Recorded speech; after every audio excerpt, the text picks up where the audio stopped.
Pemirsa, kasus narkoba mulai dari peredaran hingga dampak terhadap penggunanya sangat memicu keprihatinan. Di negeri ini, data BNN setiap harinya ada 50 orang yang meninggal dunia karena narkoba. Dan yang memprihatinkan, peredaran narkoba ternyata juga melibatkan banyak oknum polisi, bahkan mereka dari jajaran pangkat tinggi.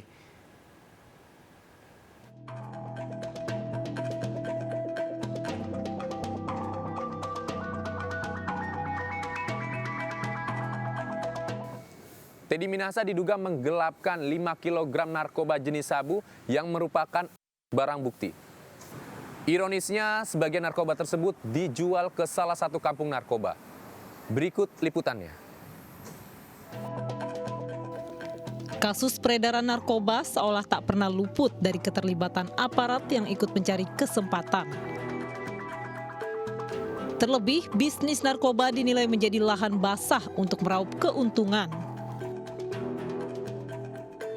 Kurangnya pengawasan menjadi titik lemah bagi para penegak hukum dalam memberantas peredaran narkoba. Parahnya, sejumlah petinggi kepolisian justru ikut terseret bisnis barang haram tersebut.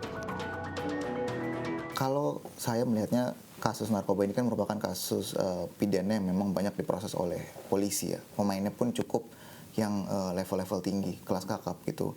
Dan di sisi lain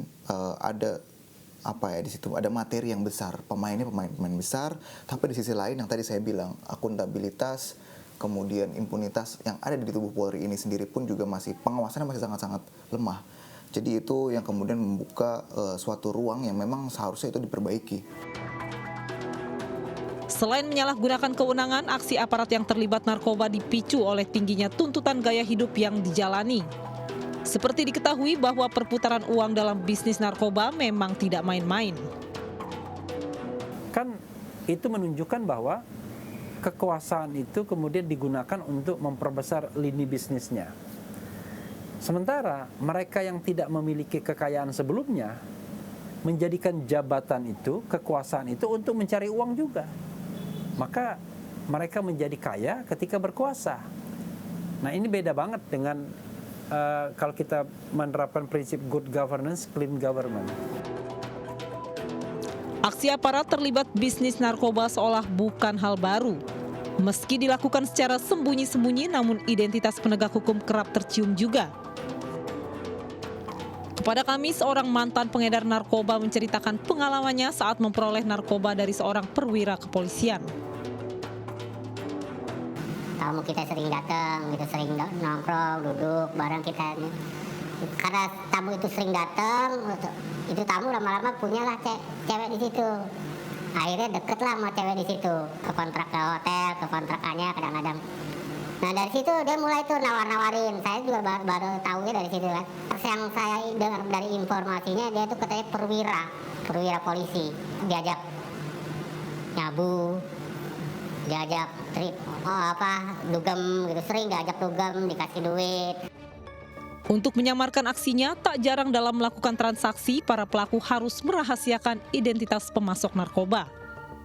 Kalau masalah barang dia datang dari mana, kadang-kadang dia dirahasiain ke kita. Cuman dia yang tahunya barang itu udah ada sama dia. Gitu. Sabu kayak ecstasy. Jualnya kadang-kadang kan kita janjian dulu pakai telepon. Nah, gue mau datang nih, lu ada barang nggak?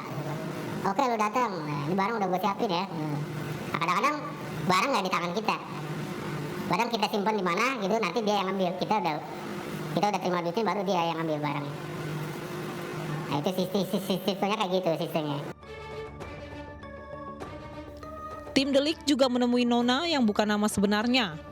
Perempuan muda ini mengaku awal menggunakan narkoba dirinya memperoleh barang haram tersebut dari kekasih temannya yang merupakan anggota kepolisian. Lama-kelamaan dirinya mengaku langsung mendapatkan narkoba dari anggota kepolisian yang sudah dikenalnya. Aku pernah pakai narkoba itu tahun 2015. Alasannya karena coba-coba. Jadi ada teman ngajak, nyobalah. Pertama dari pacaran teman, dia pacaran sama anggota. Terus yang kedua ada seterusnya itu beli, terus dapat lagi dari anggota. Menurutnya, barang haram yang diperolehnya dari anggota polisi merupakan narkoba hasil razia maupun barang bukti yang disita. Pernah sempat cerita sih, ada dari bandar yang di dalam lapasnya, terus dapat dari rajian juga, atau mungkin juga dia pernah cerita dia juga beli ke bandar lagi. Jadi kayak sistem pacar gitu loh Mbak, jadi dipacarin terus pakai barang kayak gitu. Guna mendeteksi bisnis narkoba yang melibatkan aparat hukum dinilai cukup sulit. Sebab dalam memberikan laporan harta kekayaan pejabat negara tidak diwajibkan untuk membuktikan asal-usul uangnya. Masalahnya di dalam laporan LHKPN itu tidak ada kewajiban pembuktian asal-usul uang, ya, dikaitkan dengan profil penghasilan. Ya, pembuktian terbalik tidak diwajibkan di sana. Cukup melaporkan, tidak ada konsekuensinya. Berbagai kasus yang terus menyerang institusi Polri rata-rata justru dilakukan oleh para petinggi. Dengan kewenangan yang lebih justru dimanfaatkan untuk mengelabui hukum.